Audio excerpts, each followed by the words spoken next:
So Champions League football returned this week. Big games coming up in the UEFA Champions League semi-final second leg stage. So in the first leg, we saw some pulsating games, some games filled with so many talking points, especially that game at the Lluís Companys, the home of FC Barcelona, where it was a 6-goal thriller between Barcelona and then also International. What a game we witnessed. So we saw the likes of Denzel Dumfries, coming to the party. Marcus Thuram also scored a beautiful goal, but then Lamin Yamal, Raphinha and co, all ensuring that the football world will be served some good spicy meal of UEFA Champions League football. But then the second leg games return. You have Barcelona traveling all the way to Milan, the Giuseppe Meazza, to face Inter Milan, and that should be an interesting one. But then another game also will be the Parc des Princes, where PSG will be hosting Arsenal. They got themselves a 1-0 win, a good advantage for them heading into the second leg. So we'll be previewing the game. We'll be taking a look at what either team would have to do to sail through into the grand finale, which players will be missing, but then also which systems do you think the coaches will be adopting heading into the second legs? But you have to subscribe to the channel, and then also you can let us have your say. Which teams do you think will be sailing through Barcelona against Inter Milan? And then also you have Paris Saint-Germain taking on Arsenal at the Parc des Princes. So let's begin with a Tuesday night game that will be happening at the Giuseppe Meazza. So Inter Milan will be hosting Barcelona. Mind you, that for some time now,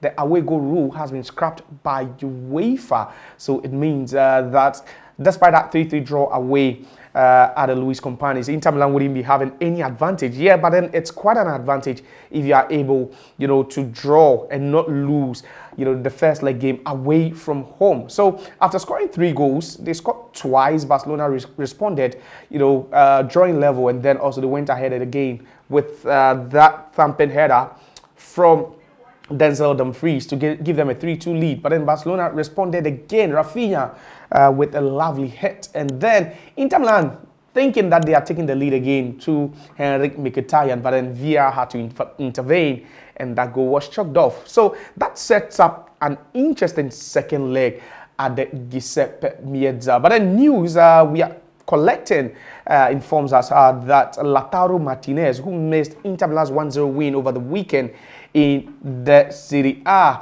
could be missing. But then also there are other reports saying that he could pass a late fitness test, and then also as a precautionary measure he might not be able to start the game. That could be the only casualty for Inter Milan heading into the game. But for Barcelona, they are still without Robert Lewandowski, who failed to play due to the fact that he picked up an injury and could be ruled out for the next 2 weeks or so. He should be back for the grand finale.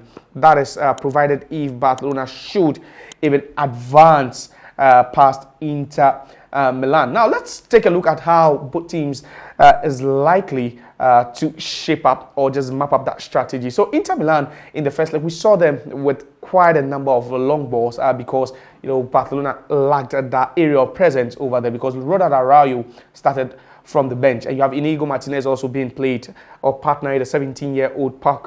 So definitely, Simeone Inzaghi realized that was the bane, the weakness of this Barcelona team. So quite a number of long balls were sent in, and Barcelona failed to deal with those long balls. So it's just two things. It's either Barcelona would try and, bring in Ronald Araujo to partner Parc, but then as far as pace is concerned, Araujo will always be a suspect. So Inter Milan loved to attack using their fullbacks, which saw Denzel Dumfries make some very, very good incursions into the box, and he got 2 goals on the day.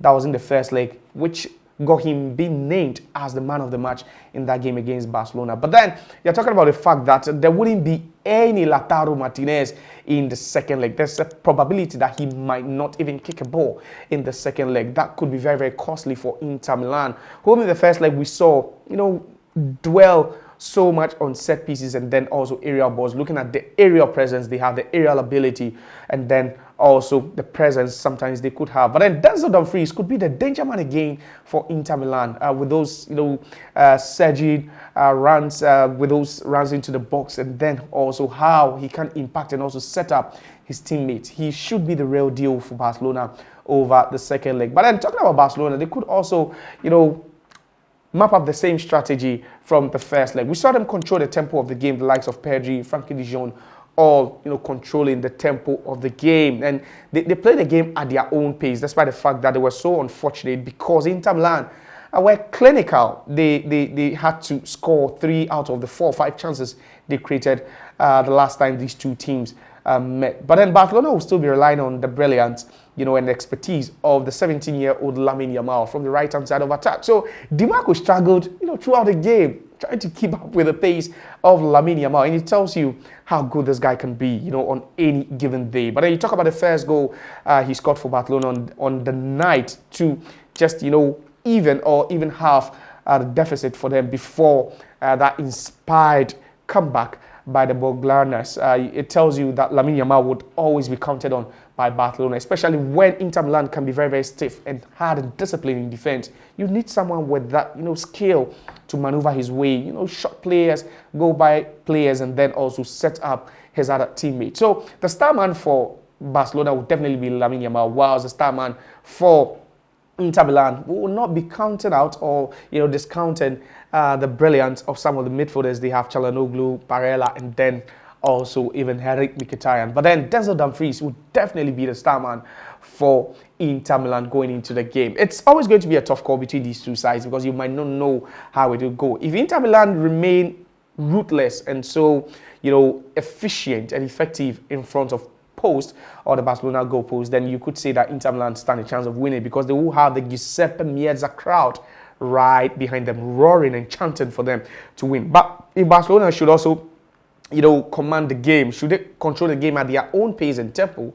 then trust me, they could end up scoring more than 33 goals they scored in the first leg. It's going to be a very, very big call. I'm not in the right position, to predict that game, but perhaps you can give us your prediction in the comment section. Now, the other game will be coming up on Wednesday night, a big one actually, where Paris Saint-Germain, after racking up the league title with about 6 games to spare, they've now turned focus to the UEFA Champions League, something they've not won. They managed to make it to the grand finale during the COVID year, but then they lost to Inter Milan. That was the year where we saw Neymar, Kylian Mbappé, and co. all come together, but unfortunately, they just couldn't win it for Paris Saint-Germain. So imagine what it would mean to the Parisians if the likes of Ousmane Dembele and then Bradley Barcola, Desiree Doué, and then Vicha Kvaratskhelia should all combine to win it for Paris Saint-Germain. But then they still have Arsenal to beat before potentially meeting the winner of Barcelona and then or Inter Milan. But then how good were they in the first leg? They were so good, with Vitinha always the star man for PSG, making the difference for them on the pitch. But then let's also not discount how good Donnarumma was in the first leg. He actually was the one standing between Arsenal and a goal because he saved literally every single shot that came his way throughout the first leg. And that's how good PSG are. They are so well drilled and a well-balanced team, better than what we saw during the likes of Lionel Messi, Kylian Mbappé, and then also Neymar Jr. Arsenal fans were raving because Thomas Partey was missing during the first leg because he picked up a silly yellow card when they traveled for the second leg in a quarter-final game at the Santiago Bernabeu. But he's now okay to play. He's served his suspension, so he'll definitely be in action against Paris Saint-Germain when they travel. And then Arsenal fans keep, saying that, perhaps if Partey was around during that first leg game, perhaps things would have been a bit different. Yeah, you could disagree, but then yes, you could also not neglect the impact of Thomas Partey in the Arsenal midfield, especially in those, quarterfinal home and away fixture against Real Madrid and how good he was in those games. Arsenal will be boosted by the return of the Ghanaian midfield maestro, but in Paris Saint-Germain would definitely want to keep their shape because over the weekend, they failed to start some of the big stars. They actually lost to Strasbourg, but then they wouldn't care because they've already wrapped up the league title, but then the likes of Desiree and Co, Bradley Bakola all got minutes in that defeat to Strasbourg. But for us now, they fielded a very, very strong 11 against Bournemouth, but then they still ended up on the losing side. Tells you that Mikel Arteta isn't giving away 80 points as of now because Arsenal qualification for the UEFA Champions League is not really certain. They could miss out. But then looking at the fact that Paris Saint-Germain's players had enough rest throughout the weekend, whilst Arsenal's players, some of Arsenal's players, especially Thomas Partey and Co, were playing 90 minutes in the game against Bournemouth, should tell you that perhaps, maybe Paris Saint-Germain could go into the game feeling even fresher and more energetic than Arsenal. But that could have very, very minimal impact as far as the game is on the line. So it's a big game coming up at the Parc des Princes. I do not know again which team to go for. I think PSG have got the edge looking at the fact that they managed to win at the Emirates. All they need now to sail through is a draw. A goalless draw or a scoring draw will be enough for PSG to sail through. But then which of the two teams you think will make it into the grand finale? So big games coming up in the second leg stage of the UEFA Champions League semi-finals, where Barcelona will be traveling to Giuseppe Meazza to take on Inter Milan. Big game, and then also another one will be PSG against Arsenal.